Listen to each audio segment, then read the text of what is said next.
ఓం నమః శివాయ. ఓం నమో నారాయణాయ.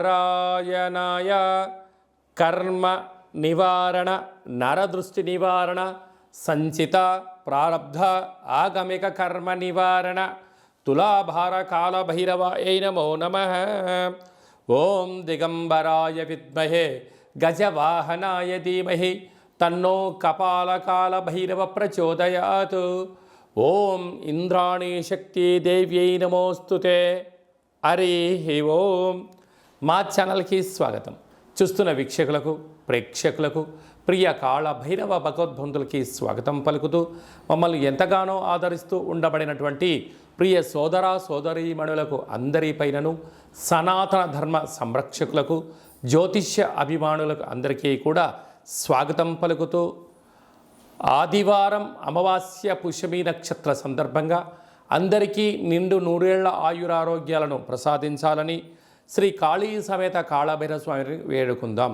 అందులో ఈసారి ఆదివారం అమావాస్య పుష్యమి నక్షత్ర సందర్భంగా రవి పుష్యార్క యోగం అందరికీ కలగాలని, అందరికీ మనతో రాబోయేటువంటి భవిష్యత్తులో ఉండబడినటువంటి 7 తరాల వారికి అద్భుత ధన రాజకీయ యోగ సకల ఐశ్వర్యం ఆనందాన్ని ఆ బుధాదిత్య రాజయోగ కారణము, రవిపుషార్క యోగ కారణము, ఆదివారం అమావాస్య కారణం చేత అందరికీ ప్రసాదించాలని కోరుకుందాం.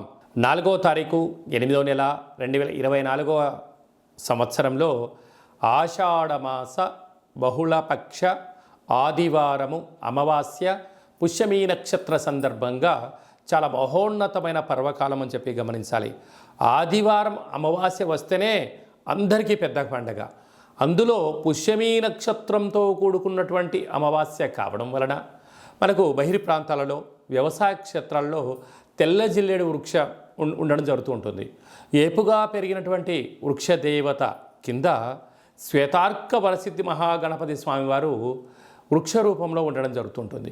ఆ గణపతి స్వామివారిని తెచ్చుకొని గృహంలో ఉంచుకున్నట్లయితే మనకు భావి తరాలకు 7 తరాల వారికి అద్భుతమైన ఆనంద యోగం, అమృత యోగం, ధనయోగం, రాజకీయ యోగం కలుగుతుందని చెప్పి గమనించాలి.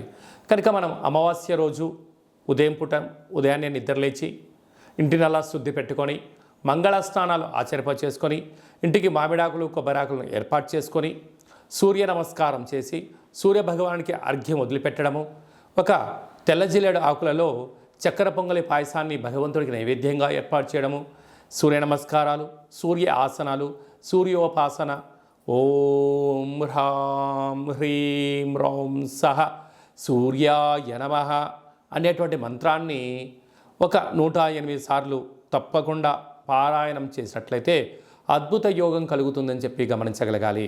అలాగనే మధ్యాహ్నం పూట గతించినటువంటి పెద్దవారి పేరు పైన నువ్వులు, దర్భలు, నీళ్ళను వదిలిపెట్టడం, పక్షిరాజవారైనటువంటి కాకిరాజు వారికి ఆహారాన్ని ఏర్పాటు చేయడం, గతించిన వారి పేరు పైన సునకపు మహారాజులకు ఆహారం ఏర్పాటు చేయడం, దేవాలయంలో బ్రాహ్మణుడికి స్వయంపాక దానాన్ని ఏర్పాటు చేయడం వలన గతించినటువంటి వారి యొక్క పితృదేవతల యొక్క ఆశీస్సులు ఉంటాయని చెప్పి గమనించాలి.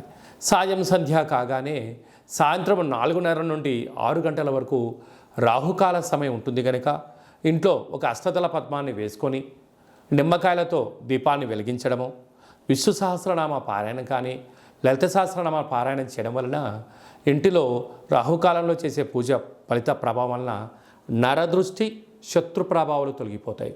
చీకటి పడ్డాక లేకుంటే ఉదయం కానీ ఇంటికి ఒక ఎర్రటి గుమ్మడికాయను దిష్టి తీసి పలగొట్టడం, దారం కలిగిన నిమ్మకాయని కట్ చేసి గడపకు ఇటువైపు అటువైపు పెట్టడం, కార్లను, ఫ్యాక్టరీలను, కర్మాగారాలను శుద్ధి పెట్టుకొని సాంబ్రాణితో ధూపం వేయడం వలన ప్రశాంతత కలుగుతుందని జరుగుతుంది. మిగతా రోజుల్లో 1000 జపం చేస్తే ఎంతటి ఫలితం వస్తుందో ఆ రోజు ఒక్క నామాన్ని స్మరించిన కాళభైరవ అన్న, కాళికామాత అన్న, వెంకటేశ్వర అన్న, ఓం నమశివాయ అన్న అద్భుతమైన ఫలితం కలుగుతుంది అని చెప్పి గమనించాలి. ఆ రోజు చేసే పూజ, ఆ రోజు చేసే దీక్ష, ఆ రోజు ఉండబడిన మౌనము మనకెంతో ఐశ్వర్యాన్ని, ఆనందాన్ని మనకు కలిగిస్తుందని చెప్పి గమనించగలగాలి. అదే కాకుండా ఆ యొక్క అమావాస్యను కాళ అమావాస్య అంటారు.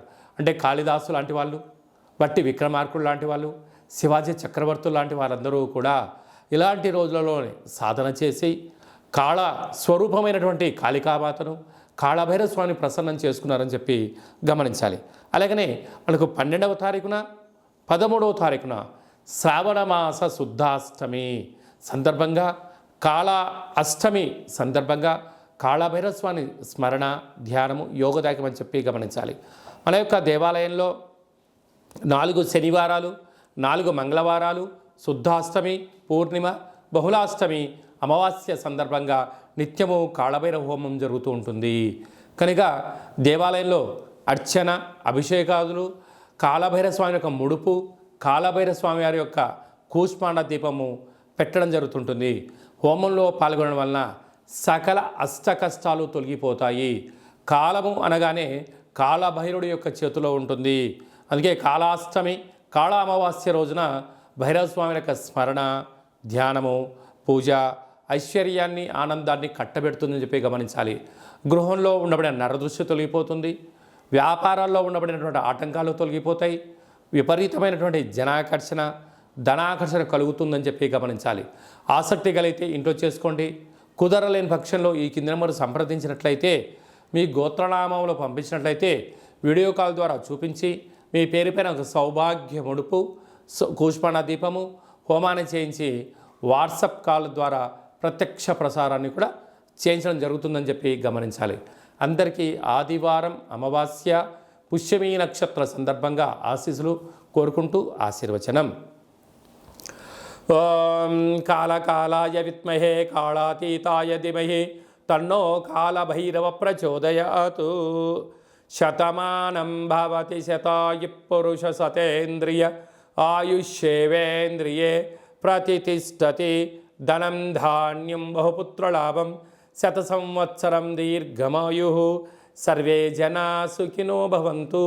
లోకా సమస్తా సుఖినో భవంతు. సర్వం Kala Bhairava దేవతార్పణమస్తు. For more videos like this, subscribe Big TV channel.